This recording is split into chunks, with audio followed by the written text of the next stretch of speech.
Hi, ito po si Master Hans Kua at kung bago ka pa lang sa video na to, click subscribe, mag-comment, mag-like at mag-share. Hello po mga kahaswerte, ito na po ang month of October. Meron tayong part 1 ng video na to kung saan napag-usapan natin ang 5 sektor na maswerte sa month of October. Ayaw din natin ang mga misfortune or kamalasan.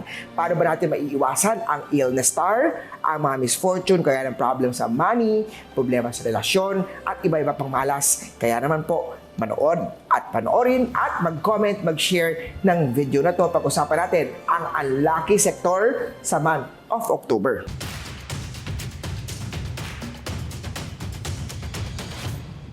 Simulan natin. Ang pinakaayaw natin is sakit, illness. Ika nga nila, no? Health is wealth. Kaya naman, alagaan natin ang kalusugan. Nasa ating mga kamay nasalalay ang inyong mga tagumpay. Hindi po ako doktor at personal kayo magpunta sa inyong doktor nyo agad para maagapan ang mga illness star para maging healthy tayo, mag-exercise, kumain ng masustansya.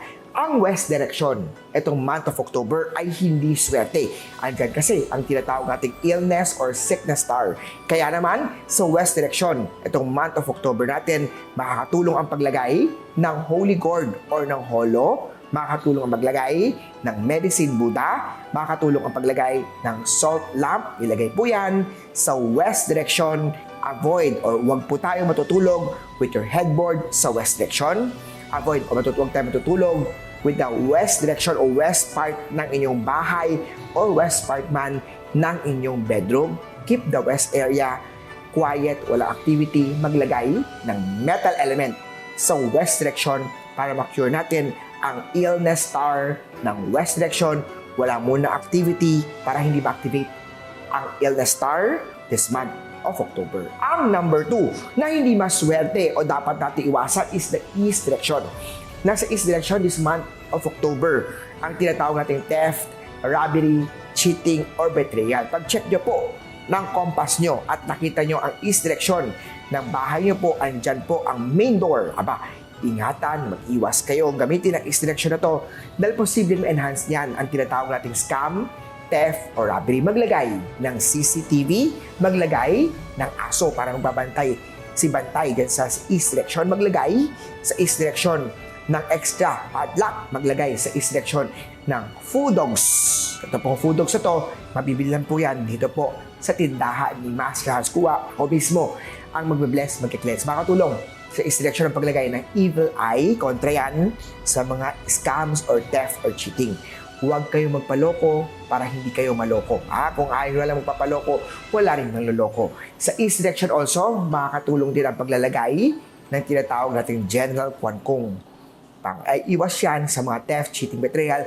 Rhino elephant, mabibili yan dito sa tindahan ni Master Hans Kua. Ilagay yan sa east direction. Pang-cure po yan ng theft, robbery. Makakatulong sa east direction paglagay ng tinatawag nating blue-colored na mga carpet, blue-colored na mga doormat para po ma-cure po natin ang east direction sa month of October, theft, robbery, cheating, and betrayal. Ang number 3 na hindi maswerte sa month of October is sa northeast direction. Sa northeast direction kasi, sa month of October, ang tinatawag nating anger, misunderstanding, mga conflict, that could lead, pwede mahumantong yan sa kasuhan. Ayaw natin ng kaso. Ayaw natin bloodshed o nag-away, nagsuntukan, nagkaroon ng dugo. Ayaw natin yun. Kaya naman po, kalma lang kayo, chill lang kayo at huwag mainitin ang ulo. Northeast area, maglagay tayo ng fireball. Cure po yan sa tinatawag nating number 3 star ng mga anger, misunderstanding, or conflict. Northeast direction makakatulong also ang paglagay ng General Kwan Kung. Pang-cure, pang-protect din yan sa mga tinatawag nating anger o lawsuit star.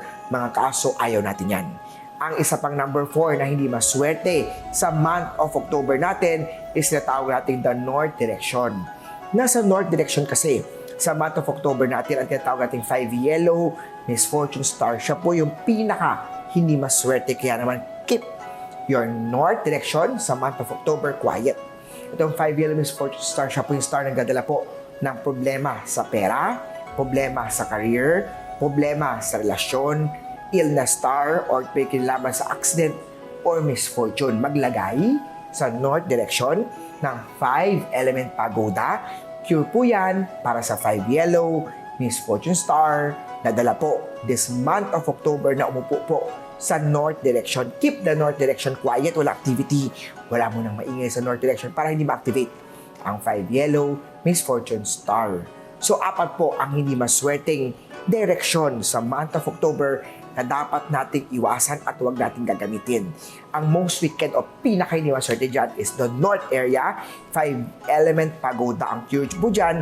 Bilhin yan sa tindahan ni Master Hans. Ang northeast direction naman nandyan po ang tinatawag nating anger misunderstanding, naglagay ng fireball para masunog. Ang element na tinatawag nating northeast direction, maglagay ng red color na element ng floor mat or ng carpet sa northeast direction. Cure po yan sa misunderstanding lawsuit. Isa pang hindi maswerteng direksyon sa month of October is the east direction. Nasa east direction, ang tinatawag nating mga theft, robbery, cheating, or betrayal. Maglagay tayo dyan ng rhino elephant, kwan-kong, or naglagay tayo ng fudog sa east direction. Yan po. Ang isa pang hindi maswerte is the west direction. Yan po yung illness star, maglagay ng metal element sa west direction. Maglagay ng holy gourd, na maglagay ng medicine Buddha sa west direction. Cure po yan sa number 2 star na illness star. Ayan po ang 4 na hindi maswerte. Muli po ang feng shui, ang mga flying star, ang mga lucky charms sa Master Hans Kua ay walang guarantee, walang promise dahil kayo pa rin po ang gumagawa ng swerte niyo po. Dahil nasa inyong mga kamay, nasa lalay ang inyong mga tagumpay. I-follow niyo po ako dito po sa aking mga Facebook page, facebook.com/HansKua, facebook.com/MasterHansKua, facebook.com/FengShuiMasterPhilippines, facebook.com/TarotReadingPhilippines, at Hans Nation. Meron po akong Instagram, meron po akong Twitter, meron po akong YouTube, at syempre mag-subscribe na kayo dito po sa aking TikTok. Kita-kita tayo sa aking tindahan, Cityland, Shaw Tower, Shaw Boulevard, corner St. Francis Church, tapat lang po ng Lourdes School of Mandaluyong. Cityland, Shaw Tower, Lucky Charm Store ni Master Hans Kua ay bukas po Monday to Saturday, 11 ng umaga hanggang 7 p.m. Ang aking cellphone number naman po ay 0922-829-0382. Hanggang sa next video, panoorin lahat ng mga video ko po dito po sa YouTube ko po at mag-subscribe na ngayon po at kita-kita tayo for tarot reading, palm reading, astrology reading, feng shui ng bahay, feng shui ng opisina, date selection, cleansing ng opisina, or individual, personalized. Kayo mismo ay hindi maswerte para maka-cure o matatanggal ang kamalasan. Kita-kita tayo. Text niyo po ako sa aking cellphone number. Have a great day. Ako po, si Master Hans Kua.